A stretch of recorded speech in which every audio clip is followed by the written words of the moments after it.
Hey guys, and welcome to another TFT guide video. Today I'm going to be showing you how you can utilize Spatula in the patch 10.8 meta.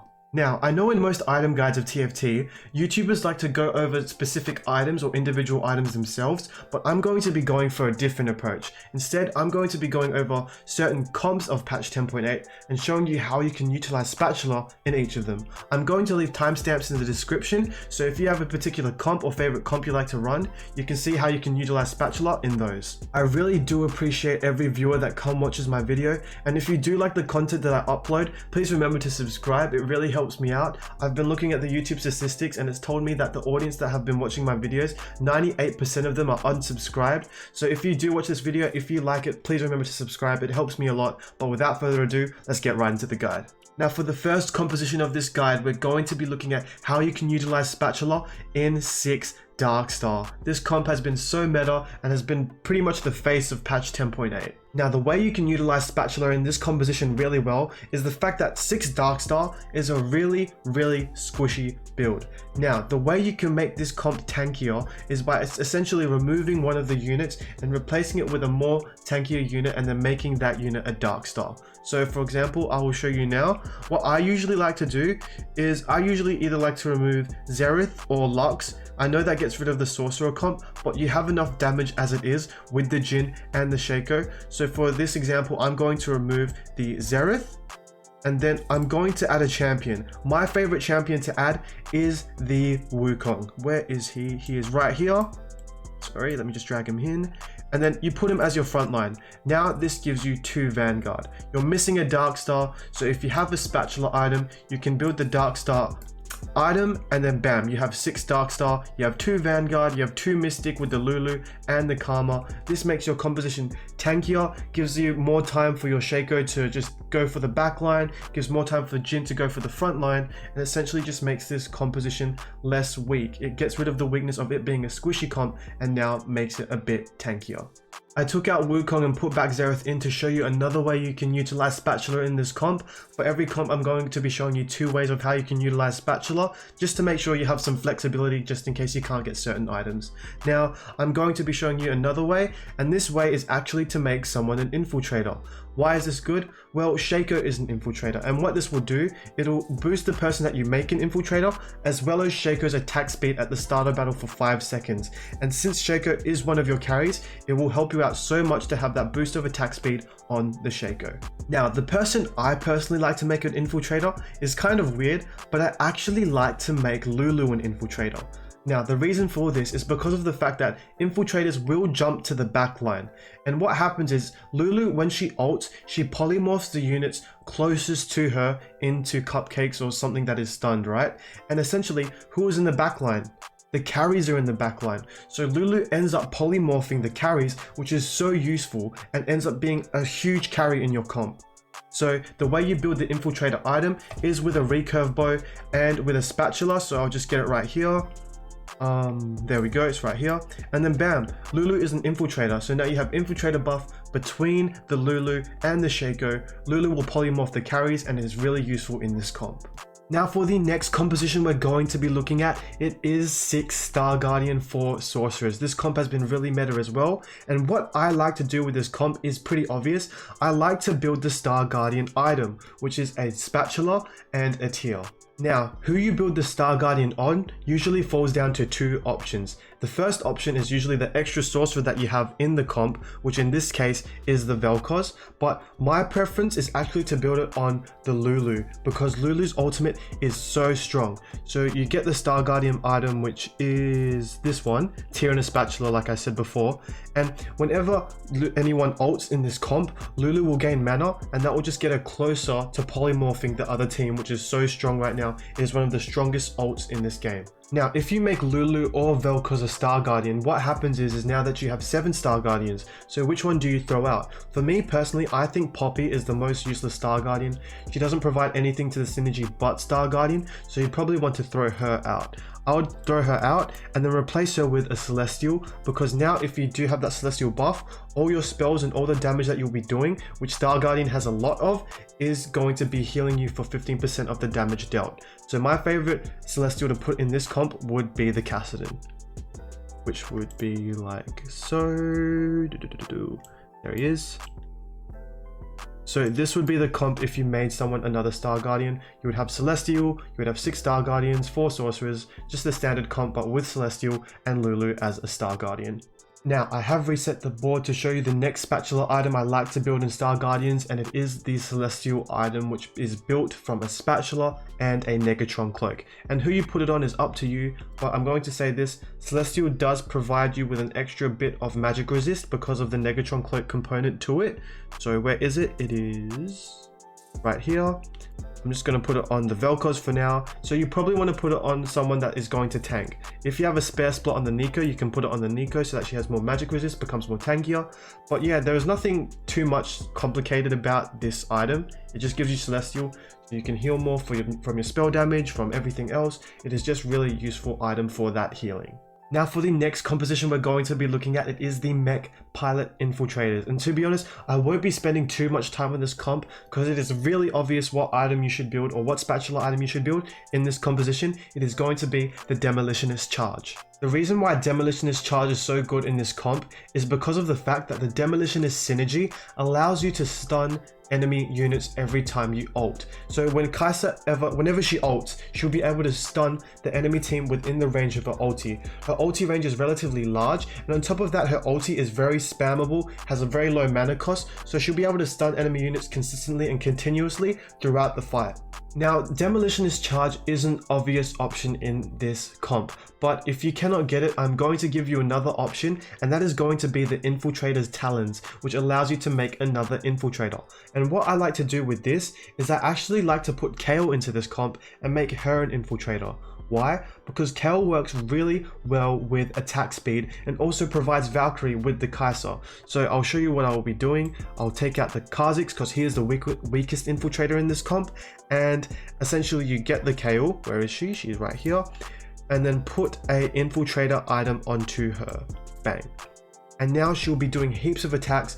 Her Valkyrie synergy with the Kai'Sa allows her to crit anything below 40% health. She'll be doing insane amounts of damage. She works really well with this comp. So if you do have the Infiltrator Talons or a Spatula item, I recommend building that, as long as it's the fact that you already have Demolitionist Charge, or if you can't get Demolitionist Charge.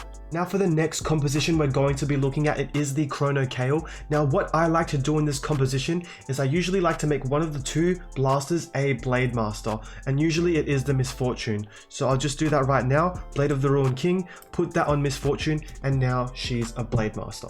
Why I like to do this is because Blade Master actually works with the synergy of Blaster really well, because every 4th auto attack with Blaster units, they're going to be able to hit multiple other units. So in this case, we have 2 Blasters, so every 4th auto attack, they're going to hit 3 additional units. And now what this does is that you now have 4 Blade Masters, so you can get rid of 1. And the one that I like to get rid of is the Xayah. She is really useless in this comp besides the Celestial buff. So you just replace it with another better Celestial. And who is pretty much the best Celestial in this game that I've been mentioning this whole guide? It is going to be the Lulu. So this will be the comp that you are going if you can get a Blade of the Ruined King and just make one of the blasters a Blade Master.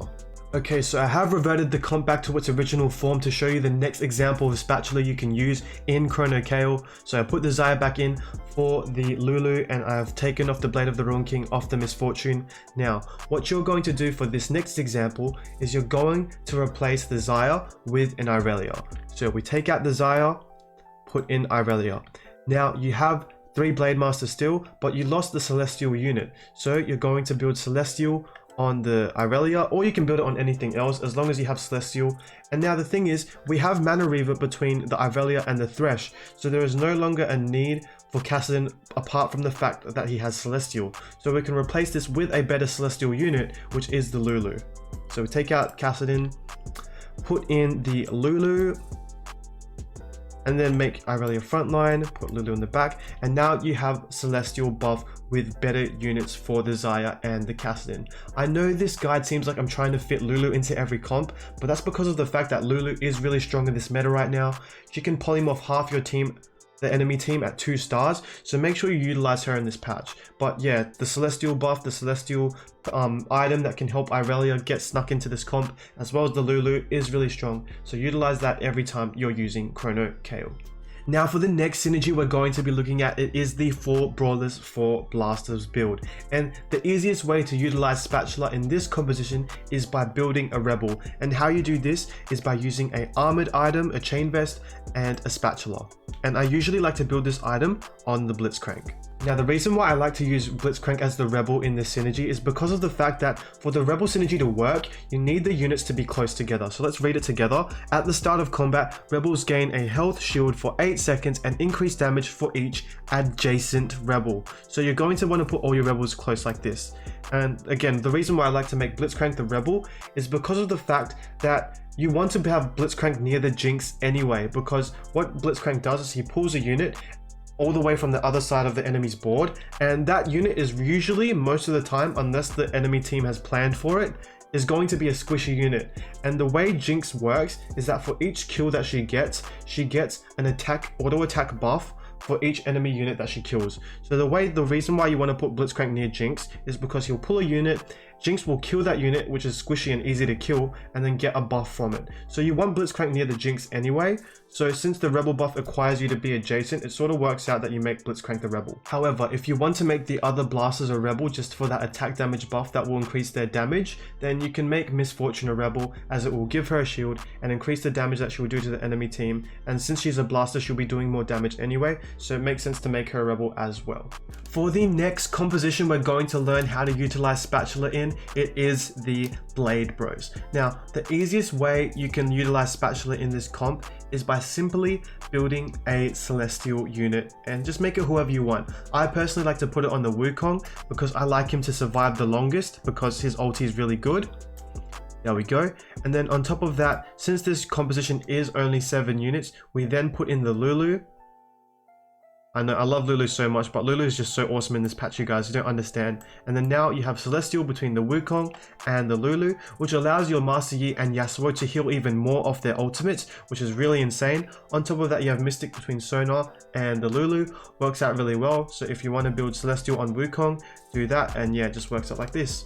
I have reverted the comp back to its original form, and now I'm going to show you a new variation of this comp that you can use using another Spatula item, and is going to use the Demolitionist Charge. Now, how you're going to build the variation that I'm talking about is essentially remove the Sonar, you put in Aurelion Soul. That gives you 3 Rebels there. I want to keep them close together because that's how Rebels work. And then you put in the Gangplank, and then you build Demolitionist Charge on the Aurelion Soul. There we go. So yeah, Aurelion Soul is a huge upgrade over the Sonar, as well as the fact that it has Demolitionist Charge, so it really helps you out in terms of stunning and CC, as well as the fact that you have the Gangplank in there as well. Really, really big upgrade. Allows your Master Yi and Yasuo to go to work while the team is CC'd by the Aurelion Soul, the Gangplank, and also the Wukong. So if you have a Demolitionist Charge, use it like this in the BladeBros comp. For the last composition we're going to be looking at, it is the 4 Protector for Mystics. And how to utilize Spatula in this comp, it is very simple. You look to the side, you see that there's 3 Celestial, so how can I make it better? A 4th Celestial. Bang. You can make Neeko a Celestial in this comp, which is my preference because of the fact that Celestial Orb does provide a bit of MR due to the fact that it has a Negatron Cloak in it, so it makes her tankier, and Neeko's ult is really good in this comp, so you want her to survive as long as possible, and the MR helps with that. I have reverted the comp back to its original form. I have taken the Celestial off the Neeko, and now the last way you're going to utilize Spatula in this comp is you're going to take out the J4 and make someone else a Protector. And the reason why I'm taking out J4 is because he's the weakest of all the protectors. He's a 1 cost, so he doesn't have that good stats in the late game, and all he does is provide attack speed buff. So I'm going to take out the J4 and make the other protector Sonar. Now, the reason why I'm making Sonar a protector is because of the fact that she has a very low cost ulti.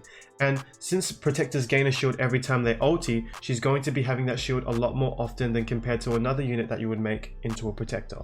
Now, since we have a spare slot to replace the Jarvan with, we are going to put in another Celestial unit for 4 Celestial. And the unit I'm going to put in is the Kassadin. Where is he? There we go. He's just really strong right now, good frontline unit, and stops auto attacks. You can put in the Ashe instead. Both are really great, so just put in what you want and what suits your comp at the time. So there we have it. This has been my guide on how to utilize Spatula in this 10.8 meta. I hope this helped. If you have learned something, feel free to like the video. And if you want updates on my future content, feel free to subscribe. Cheers, and I'll see you in the next video.